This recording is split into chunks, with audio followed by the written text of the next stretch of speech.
Bienvenue dans Balado, dans une série où on part au cœur du Saint-Laurent à la découverte des espèces marines en péril. Aujourd'hui, on plonge dans le territoire discret, mais redoutable, d'un méconnu, mal aimé et pourtant essentiel.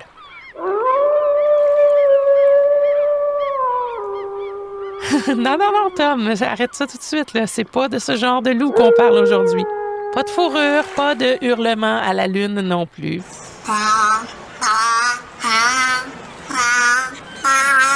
Non, pas ça non plus. Non, ça, c'est un loup marin, c'est un phoque. Mais le loup de mer, c'est un poisson. Un poisson avec des dents. Et pour vous le faire découvrir aujourd'hui, on a fait appel à une chercheuse qu'on surnomme, sans blague, la louve. Moi, je m'appelle Nathalie Rose Lefrançois. Je suis chercheure présentement au Biodôme de Montréal. J'ai fait mes études ici à Rimouski. J'ai mon doctorat en océanographie. Et je travaille en écophysiologie des poissons. Oui, on m'appelle la louve aussi. Oh, oui, parce que j'ai un caractère, moi aussi, c'est sûr. Pour survivre dans ce milieu-là, la recherche, c'est pas toujours facile. Très compétitif. Oui. Et le loup, il se laisse pas. Il prend sa place. Et quand elle parle des loups, elle sait de quoi elle parle. On les confond souvent, hein. On va dire loup de mer, mais c'est pas un loup de mer, là. C'est ça, si on voit une anecdote qui est déjà arrivée, on faisait un sondage pour savoir si les gens connaissaient le loup atlantique puis le loup tacheté, puis on appelait dans des poissonneries pour voir s'ils connaissaient le produit, est-ce que vous en vendez, tu sais, c'était juste un petit peu de curiosité. Puis on s'est rendu compte qu'à chaque fois qu'on leur parlait, ils confondaient avec le loup marin. Oui. Le loup marin, qu'on sait que c'est pas un poisson. Donc, ils nous parlaient, oh, on n'aime pas ça, nous, le loup de mer. On lui disait, ben pourquoi? La chair est rouge. C'est là qu'on se rendait compte que, franchement, c'était pas du tout. Ça faisait 5 minutes qu'on y parlait, puis on se rendait compte qu'on parlait pas de la même chose, tu sais. Fait qu'il y a toujours eu une confusion au niveau de son nom. Même les poissonniers s'y perdent. Mais non, le loup de mer, c'est un poisson trapu, rustique, blindé de mâchoires puissantes. Un poisson avec une identité compliquée, et c'est pour ça qu'on l'aime. En fait, on devrait dire les loups de mer, parce qu'il y en a 3 espèces différentes dans le golfe du Saint-Laurent. 3 vrais durs à cuire des grands fonds, chacun avec son style. Ben, il y a plusieurs espèces, puis ils se déclinent bien par la profondeur qu'elles vont occuper. Donc, tu as celui qui est plus côtier, c'est-à-dire plus proche du bord. Ça, c'est le loup atlantique. Fait qu'ils se tiennent, on les distingue souvent au niveau de leur comportement, c'est l'alimentation et tout ça. Puis là, t'as le loup tacheté encore un peu plus creux, le loup à tête large encore plus creux. Ça chevauche tout ça, là. Mais c'est un gradient selon la profondeur, là. Le plus connu, c'est le loup atlantique. Corps trapu, bande foncée verticale, une tête massive. Il a l'air fâché même quand il dort. On le retrouve plus souvent près des côtes, sur les fonds rocheux. Vraiment spectaculaire au niveau de sa dentition. Tu sais, ses bandes noires. Il est beaucoup plus typé. Il y a vraiment toutes les caractéristiques bien formées d'un poisson qui se nourrit de trucs qui sont durs à manger. Il y a un petit look. Ensuite, on a le loup tacheté. Plus élancé, avec des petites taches sombres sur fond de gris clair. Un peu moins flamboyant, mais paraît qu'il fait bonne figure en aquaculture. Le tacheté, par contre, c'est lui qui a le plus de potentiel au niveau de l'aquaculture. Donc, j'ai beaucoup travaillé avec lui. Quand je me suis rendu compte de ça, j'ai fait le virage vers le tacheté, mais j'ai toujours eu un petit soft spot pour l'Atlantique parce que, c'est plus beau. Et enfin, le gros costaud de la gang, le loup à tête large. Un mastodonte brunâtre des grandes profondeurs. Couleur unie, texture un peu flasque, un genre de poisson coussin. Le loup à tête large, lui, je l'avais capturé, il rentrait même pas dans mon actique là, que t'as vu. Tu l'as vu? Oui. Il rentrait pas, il courbait comme ça. Donc, on pourrait dire 2 mètres, 1 mètre, 2 mètres. Dans ces eaux-là, ça peut atteindre ces tailles-là. Et oui, ça peut atteindre des tailles impressionnantes, jusqu'à 2 mètres pour les plus gros spécimens. Des poissons musclés, massifs, mais qui restent invisibles pour la majorité d'entre nous. C'est là qu'on voit que même en science, on a ses préférés. Entre un look d'étoile et un potentiel en aquaculture, le cœur de Nathalie balance. Oh, j'aime bien. Je les aime. Je connais bien 2 espèces. Puis les 2, je les aime beaucoup pour des raisons différentes. tu sais. Là, tête large, je le connais pas bien. Mais j'en ai vu un une fois, puis comme je te dis, il était vraiment gros. Il semblerait que c'est pas mangeable aussi, là. Tu sais, c'est pour ça il enlève des points. Euh, mais loup atlantique, C'est lui qui a des étoiles. oui, c'est lui qui a des étoiles. Mais le loup tacheté, écoute, j'ai vu, t'es allé à Tromsø? Oui. Bon. T'es rentré dans le bar, il y a un des bars qui avait du mobilier, c'est tout du cuir de loup tacheté. Même les serveurs portaient des petites vestes de loup tacheté. Puis il y a comme un petit sex appeal avec le cuir de loup tacheté, tu sais. Donc chacun, j'aime bien les deux. Ouais. Puis, 3 espèces, 3 caractères, mais toutes avec un air de famille solide. Grosse tête, longue nageoire et une dentition qu'on n'oublie pas. Tu vois que c'est pas un nageur tout de suite. Il y a pas des nageoires très développés, mais il y a une longue dorsale qui se termine en caudale puis qui remonte par en dessous. Puis il y a vraiment des grosses mâchoires. Des dents protubérantes, dépendamment de l'espèce que tu vas capturer. OK. Mais c'est trapu. C'est un petit boxer. Un poisson avec une allure vraiment particulière qui vient généralement avec une question quand on le voit. Qu'est-ce que c'est ça? Ben, c'est pas un grand nageur, on le voit tout de suite quand on l'aperçoit. Mettons que tu le relèves d'une ligne, puis c'est ça que t'as au bout, tu vas faire qu'est-ce que c'est ça? Poisson-chat? Il y en a qui pensent que c'est un catfish parce qu'il a la forme puis la gueule énorme, une énorme gueule. Et sa marque de commerce, c'est sa dentition. Leurs dents, qui sont une marque de commerce, là, des loups, là, ça j'ai oublié de te le dire, mais c'est souvent leur dentition qu'on observe le plus rapidement là, quand on les capture. Là. À l'air de quoi? Il y en a. Dépendamment de l'espèce, ils sont plus ou moins protubérants. Il y en a toujours dans le palais. T'as des dents tout le tour et dans le palais. Ouais. Puis il y a un système de broiement des proies parce qu'ils se nourrissent de crabes, de homards, de coquillages, de moules. Des dents, devant, en arrière, sur les côtés, dans le haut de la bouche. Tu croises ce poisson-là en plongée, tu le laisses finir son lunch tranquille. On reconnaît en plongée les sites où il y a du loup atlantique parce que c'est eux qu'on va observer en plongée à cause de la profondeur. On va trouver un terrier parce que on va avoir vu un amoncellement de coquillages broyés à sa sortie ou pas très loin du terrier. Donc ça, c'est vraiment leur trait distinctif, c'est leur dentition. Physiquement, c'est pas un poisson qu'on enverrait à un concours de beauté. Mais il y a du monde pour qui ça marche. Des gens peut-être un peu plus bizarres que la moyenne. Puis écoute, ça a des étoiles autour des yeux, c'est magnifique, c'est vraiment un beau poisson. Des étoiles autour des yeux, littéralement. C'est pas une figure de style. Ce poisson-là, il a l'air d'avoir vécu des choses. Et franchement, on adore ça. Mais il est particulier. Faut aimer l'étrange et l'insolite. C'est pas le plus coloré, mais il y a du caractère. Un poisson avec du caractère, une gueule impossible à oublier, un peu comme Nathalie Lefrançois qui va nous le faire découvrir. Alors, prêt à suivre le loup? Pas celui qui hurle à la lune, mais celui qui mord dans le fond du fleuve. Dans Balado, on vous parle souvent de cétacés spectaculaires, de migrations épiques, de grands champs sous-marins, mais aujourd'hui, on change de registre. On parle d'un poisson qui fait tout le contraire. Il reste sur place, il ne fait pas de bruit, il prend pas trop de place, mais c'est justement là qu'il faut aller voir, dans son monde à lui. Les 3 espèces de loups de mer ont chacun leur petit territoire préféré. Pas question d'aller flâner dans les eaux inconnues, non. Ils sont casaniers, chacun dans son étage. Le loup atlantique, on le retrouve surtout sur les plateaux continentaux, entre 50 et 300 mètres de profondeur, souvent sur des fonds rocheux ou graveleux, avec pas mal de cachettes. Le loup tacheté, lui, est plus profond, souvent entre 150 et 600 mètres de profondeur, là où la température reste froide toute l'année. Il va aimer les zones structurées avec des blocs, beaucoup de relief. Et finalement, il y a le loup à tête large. Lui, il va chercher le fond du fond, souvent au-delà de 500 mètres de profondeur, dans les zones où la lumière du jour n'a jamais mis les pieds.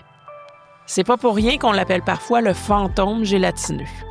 Et une fois qu'ils ont trouvé leur place, ils n'en bougent plus. Mais en général, c'est pas des nageurs, c'est pas des poissons qui vont se déplacer. Plusieurs études le prouvent, là, les stocks sont pas mal stables et distincts. Il n'y a pas beaucoup de déplacements. Pas de migration, pas de circuit touristique, juste leur territoire, leurs trous, leur fond. Même s'ils sont peu visibles, les loups de mer ont un rôle super important. Ce sont des prédateurs de fond. Pas rapides, pas violents, mais efficaces. Ils se nourrissent surtout de crustacés, crabes, homards, crevettes, aussi de mollusques comme les moules et d'autres organismes comme les buccins ou les oursins. Et ainsi impacter tout le reste de l'écosystème. Donc le loup, même s'il a l'air un peu grognon, c'est un gardien de l'équilibre benthique, un régulateur discret de l'écosystème. Et ça, ils font ça dès leur plus jeune âge, comme s'ils étaient créés pour assurer ces fonctions-là. Un développement, on parle d'une ontogénie très précoce, c'est-à-dire que dès qu'ils éclosent les œufs, les larves qui sortent, c'est pas des larves, c'est des petits poissons. Ils ont la forme d'un adulte, presque pas grand-chose là qui manque là pour qu'il y ait la forme finale de ce qu'ils vont être. Là. Puis là, je te parle de la poche de Vitelin. Des fois, elle est absente, des fois, elle est présente, mais ils ont leur paire de dents, ils ont déjà leurs dents. Et oui, même les jeunes sont prêts à mordre. C'est pas un poisson qui passe sa jeunesse à dériver au gré des courants. Il s'ancre tôt et il broie tout ce qu'il peut.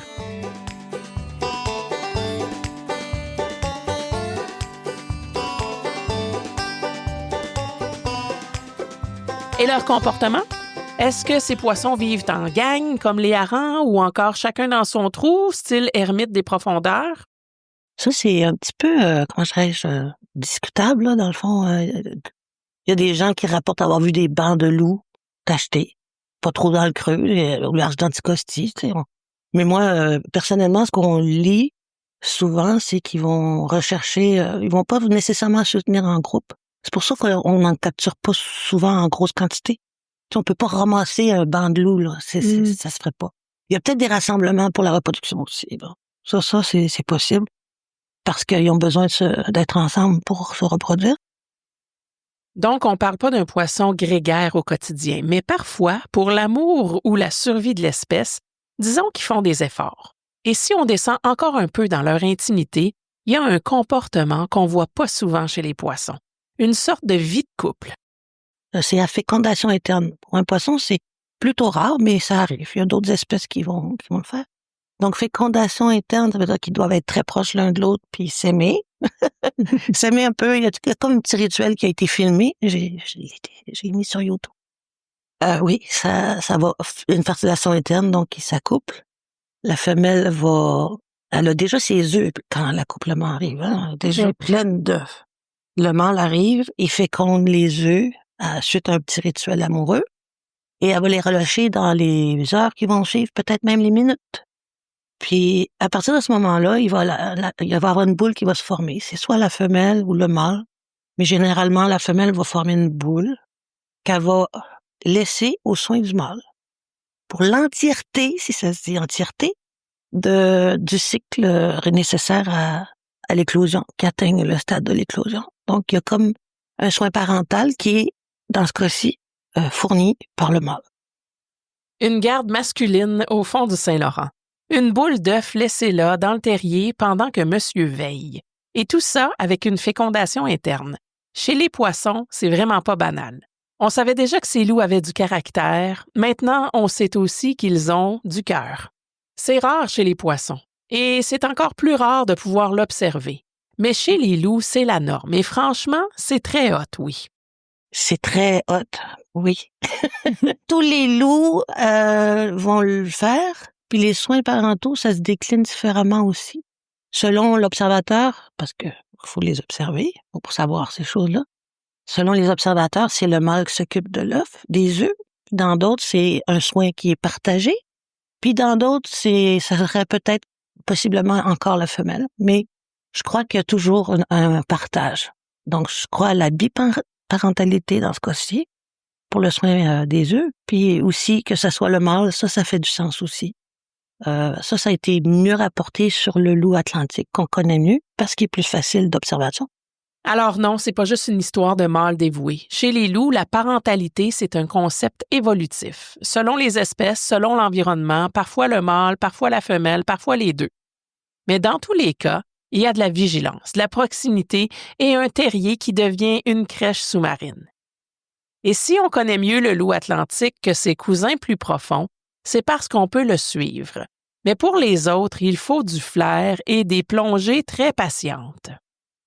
Malgré leur rôle important dans l'écosystème du fond marin, les loups de mer restent encore très mal connus.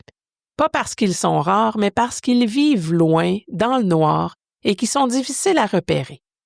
C'est toujours une surprise quand les pêcheurs en remontent. Ils sont toujours « Ah, un loup », on le voit, on le remarque parce que ça se promène pas en bande, c'est plutôt solitaire ou en couple, mais c'est sûr qu'il y a des zones où il y en a plus que d'autres, ça je vous le donne, mais ça sera pas un banc de loups.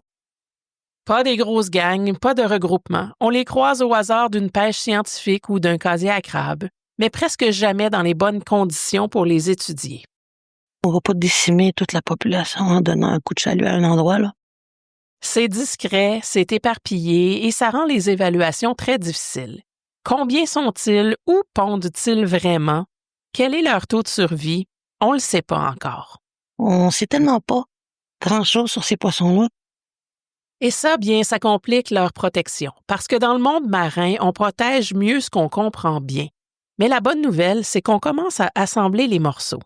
Plongée ciblée, vidéo, cartographie et même de l'aquaculture expérimentale.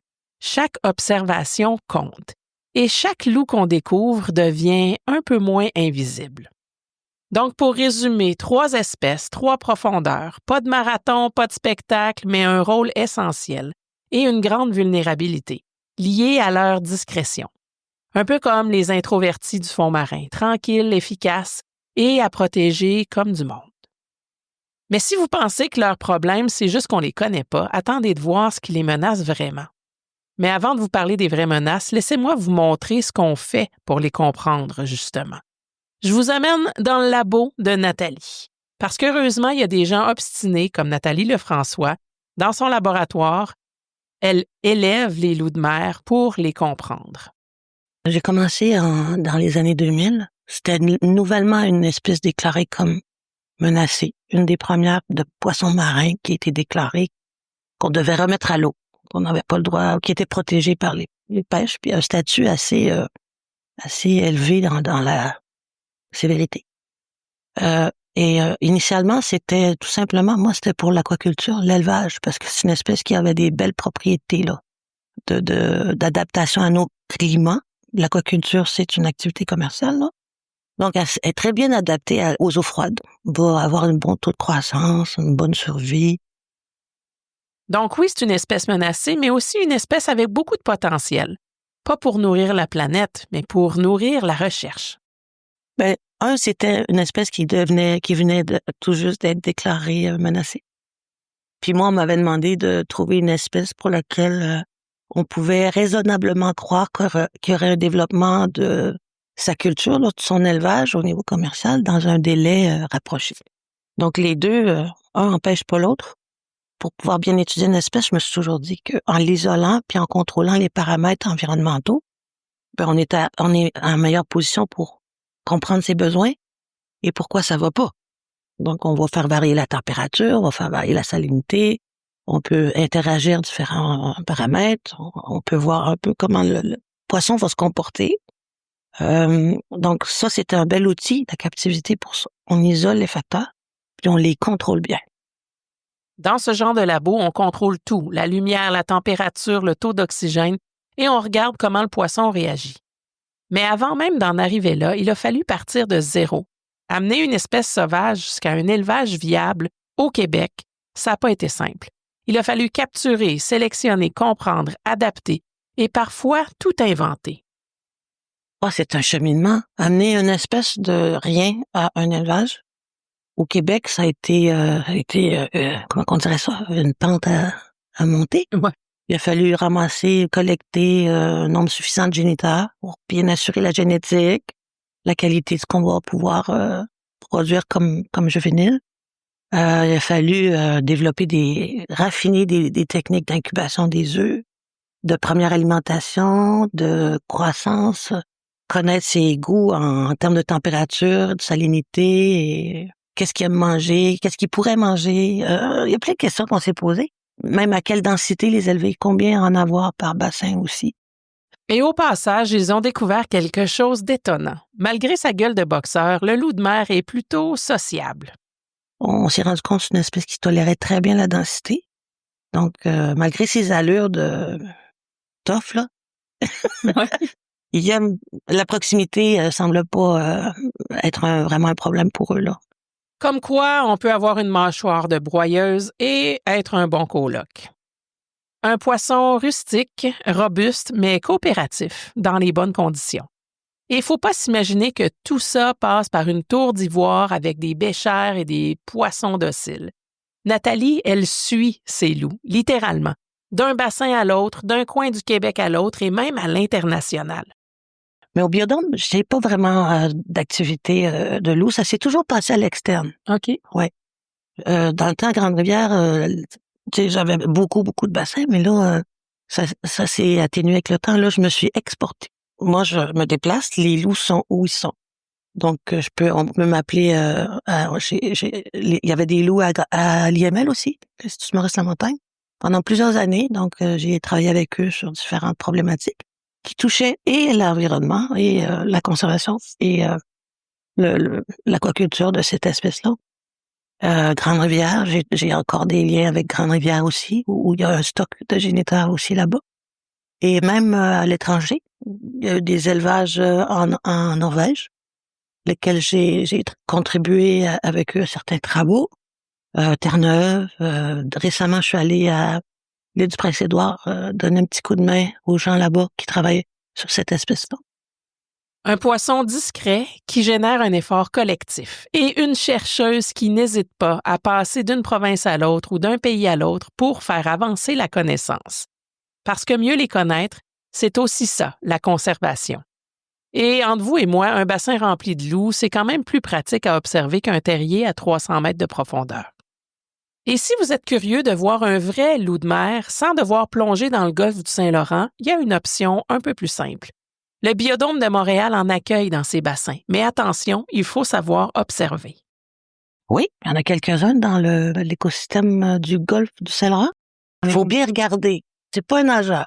Puis il se tient bien au fond, puis il va peut-être chercher à se camoufler ou se cacher un petit peu. Mais il laisse toujours un peu la tête sortie. Regardez bien, entre les roches, sous les roches, peut-être qu'un œil étoilé vous regarde déjà.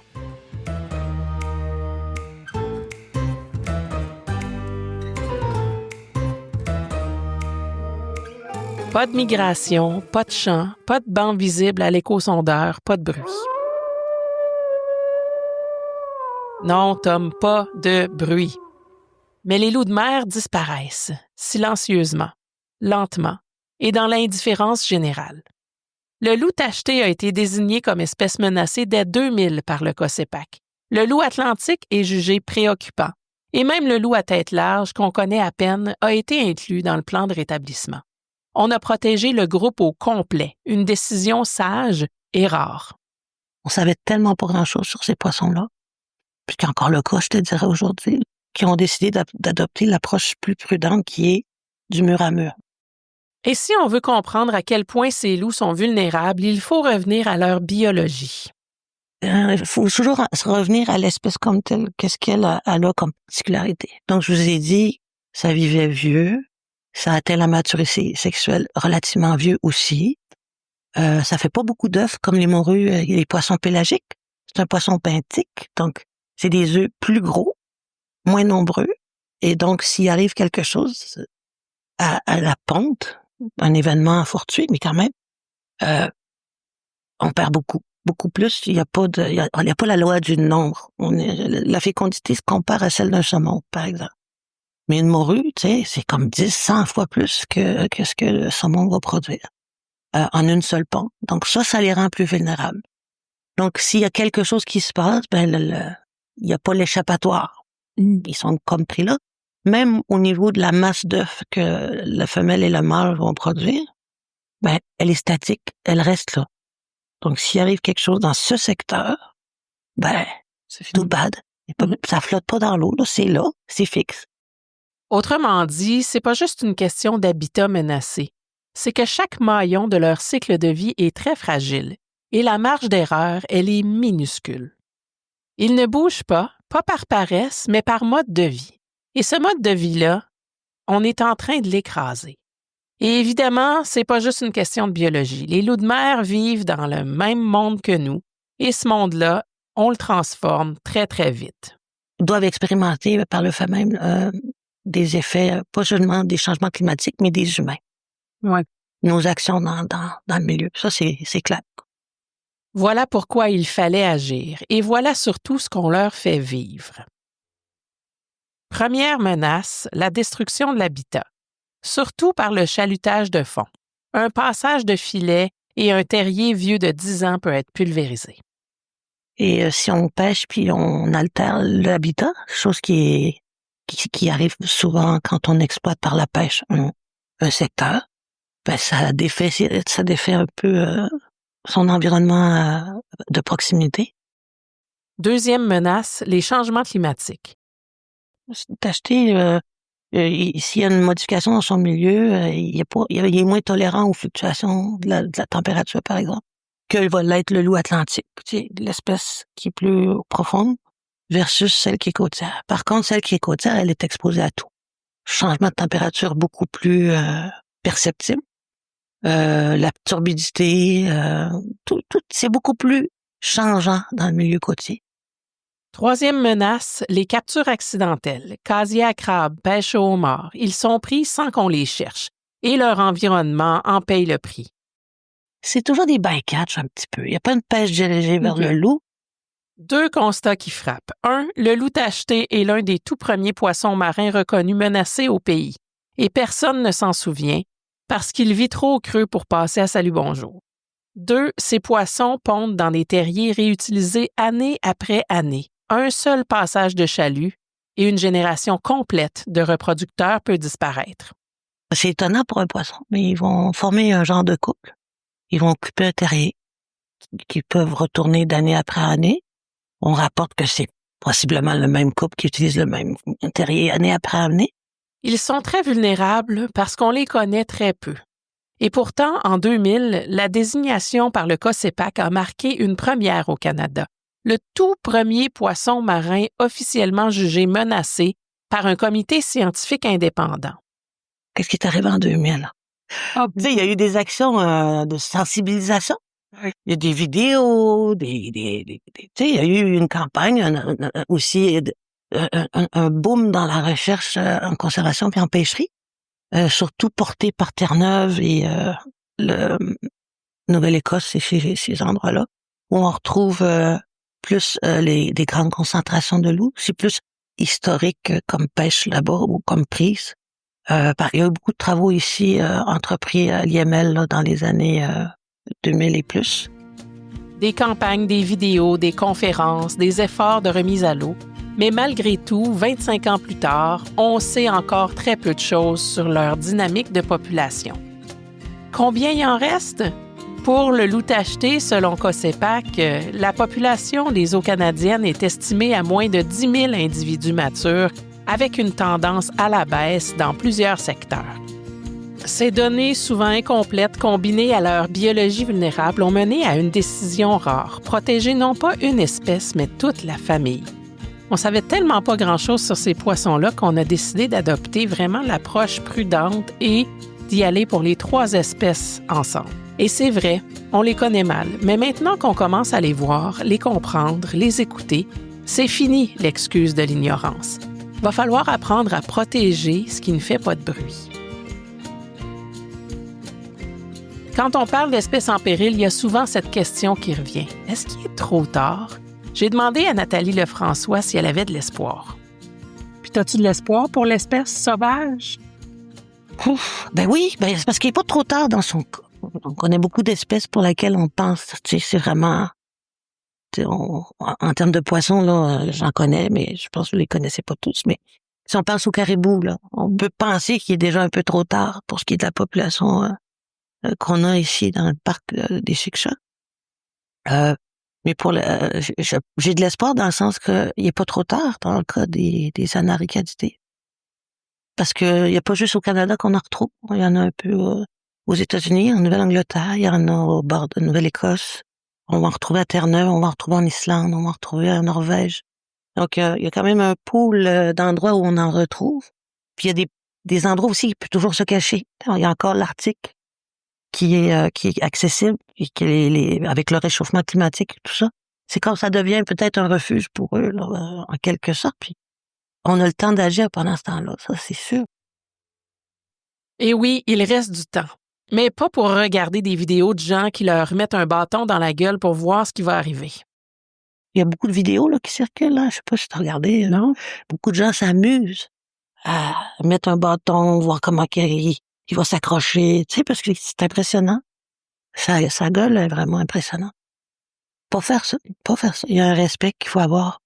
Mais tu risques pas d'en croiser souvent. Ça c'est sûr. Alors, concrètement, qu'est-ce qu'on peut faire?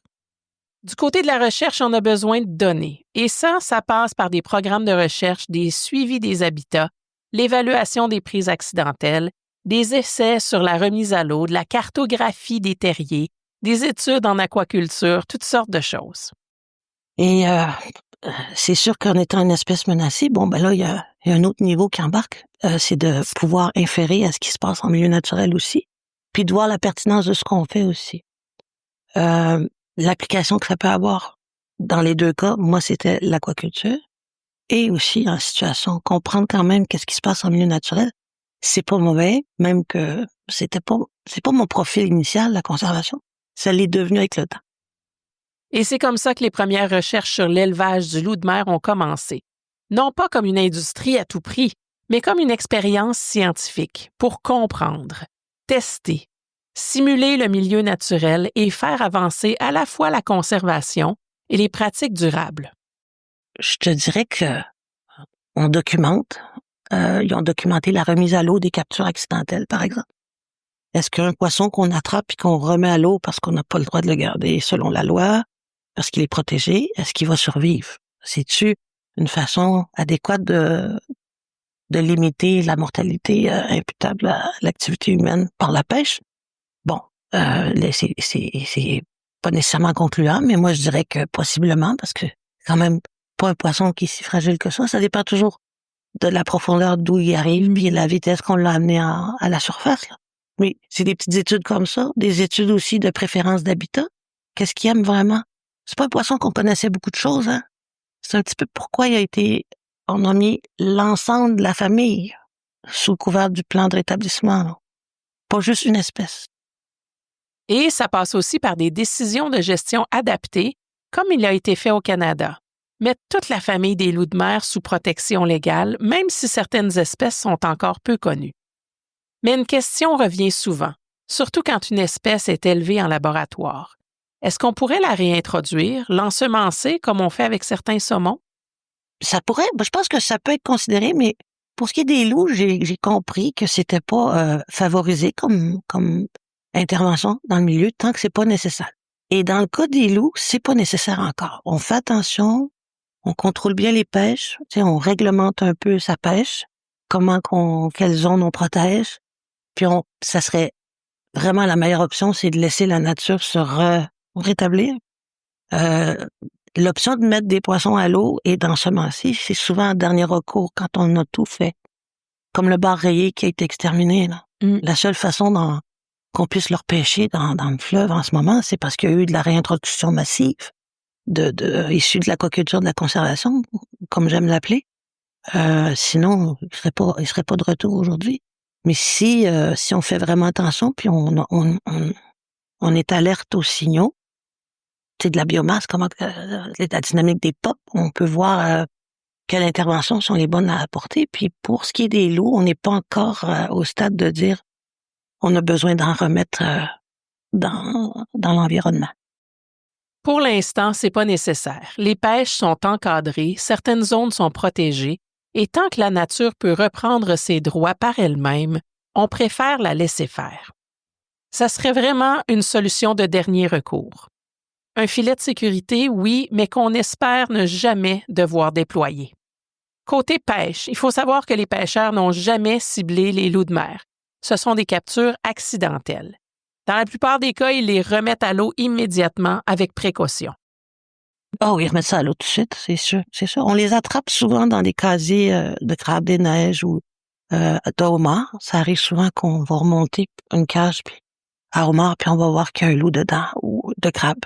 C'est juste de le remettre à l'eau, pas de sortir, puis le regarder, puis manipuler. Ça peut paraître banal, mais c'est un geste essentiel. C'est pas une erreur, c'est un réflexe de respect. Et si on veut aller plus loin, il y a des solutions techniques à développer, des casiers modifiés, de la cartographie des habitats sensibles, de l'évitement à certaines saisons. Côté citoyen maintenant, si vous êtes un plongeur, respectez leur espace. Pas de bâton, pas de flash de photos, pas de selfie non plus. Un terrier, c'est peut-être un nid et une femelle qui veille. Ben, c'est un poisson de fond, hein, puis qu'on rencontre pas souvent. Puis je te dirais, si tu fais de la plongée, par exemple, récréative dans le fleuve, puis tu croises ou tu es dans un secteur où il y a des loups, probablement que si tu en vois à ce niveau-là, dans des terriers, ils sont peut-être en train d'incuber des œufs, de protéger une masse d'œufs, donc pas t'approcher, ça serait déjà ça. Les gens veulent voir s'ils ont vraiment des grosses dents avec des bouts de bois, fais pas ça, touche pas, laisse tranquille, c'est comme... Ils sont en période probablement de post-reproduction, là, où ils incubent leurs œufs, puis la femelle se refait une santé. C'est pas le temps de observer de loin, je dirais. Et pour les autres, on peut aussi faire attention à ce qu'on consomme. Bien, si c'est un produit de culture, d'élevage, ça veut dire qu'il n'a pas été pêché. Donc, il faut encourager les produits qui sont issus de l'aquaculture, à mon avis. L'aquaculture d'eau salée, c'est souvent très bien fait, puis ça libère un peu, ça enlève un peu de pression sur les pêcheries. Si les gens demandent du loup atlantique ou du loup d'acheter à la poissonnerie, il va pouvoir avoir un produit issu de l'élevage plutôt que de mettre la pression sur les pêcheries pour aller en capturer. Donc, c'est déjà en soi une bonne stratégie.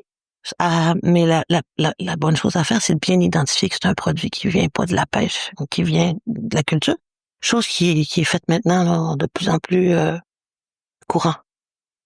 Parce que oui, le loup tacheté est déjà élevé en aquaculture. Ça vient ce matin la nouvelle d'un arrivage de loup tacheté. Faut le mentionner, c'est du loup tacheté. À une poissonnerie de Montréal, une très connue poissonnerie de Montréal. Un arrivage de poissons d'élevage en provenance de l'île du Prince-Édouard. C'est les petits enfants des premiers élevages qui ont été faits ici au Québec, à Grande-Rivière, puis à Pêche-Océan. C'est un poisson cultivé qui ne vient pas du fond. Et ça, c'est un bel exemple de coexistence entre l'alimentation et la conservation.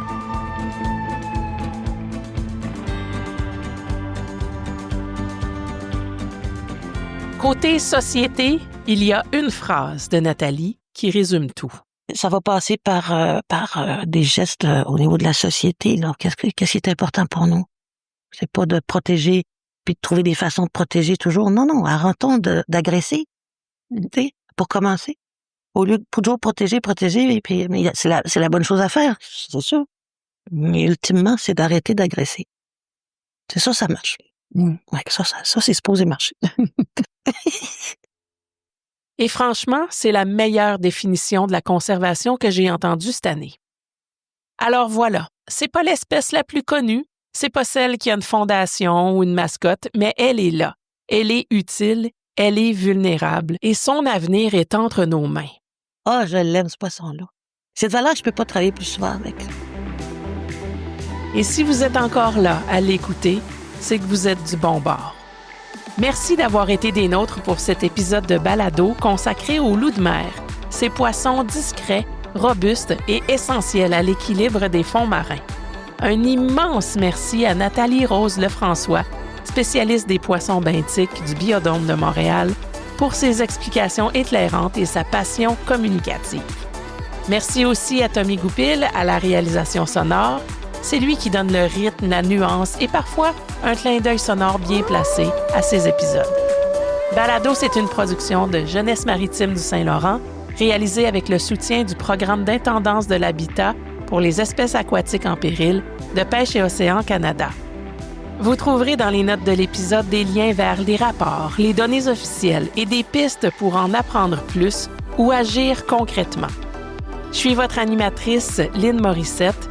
Merci d'avoir plongé avec nous Et à très bientôt pour un prochain voyage au cœur du Saint-Laurent.